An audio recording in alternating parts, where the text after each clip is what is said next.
எப்படிப்பா தம்பி இவ்வளோ தூரம்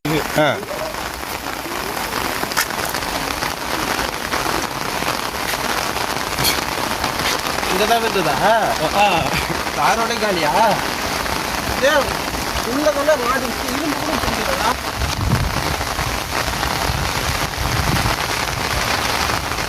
அண்மை செய்தியாக பார்த்து வருகிறோம். திருவண்ணாமலை மாவட்டம் பள்ளியம்பட்டு அருகே இடி விழுந்து சாலை பிளந்து காணப்படுகிறது. அது தொடர்பான காட்சிகளை பார்த்து வருகிறோம்.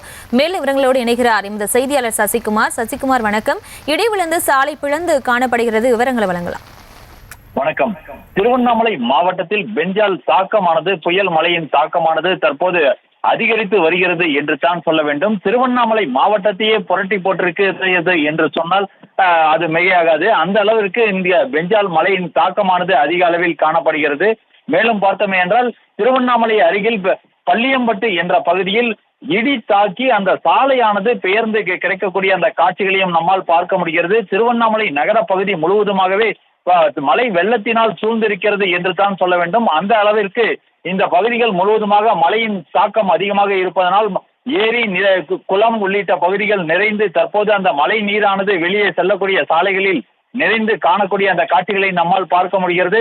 மேலும் அந்த பள்ளியம்பட்டு பகுதியில் அந்த இடி தாக்கத்தினால் அந்த பகுதியில் உள்ள மக்கள் ஒரு பீதியுடனே காணப்படுகின்றனர். ஏன்னா அந்த சாலையை பார்க்கும்போது அந்த சாலையானது பெயர்ந்து கடக்கக்கூடிய அந்த காட்சிகளை நம்மால் பார்க்க முடிகிறது.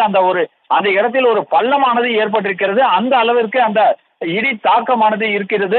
மேலும் பார்த்தோம் என்றால் பல்வேறு பகுதிகளில் திருவண்ணாமலை நகரை ஒட்டிய பல்வேறு பகுதிகளில், அதாவது தாமரை நகர், டிப்போ இருக்கக்கூடிய அந்த பகுதிகள் முழுவதுமாகவே நீர் சூழ்ந்து காணப்படக்கூடிய அந்த காட்சிகளை நம்மால் காண முடிகிறது.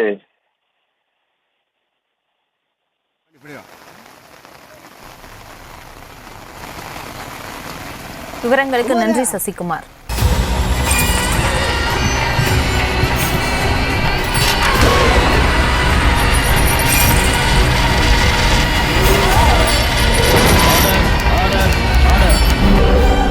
குற்றங்களின் மறுபரிமாணம் நிகழ்தகவு நமது நியூஸ் தமிழ் தொலைக்காட்சியில் விரைவில்.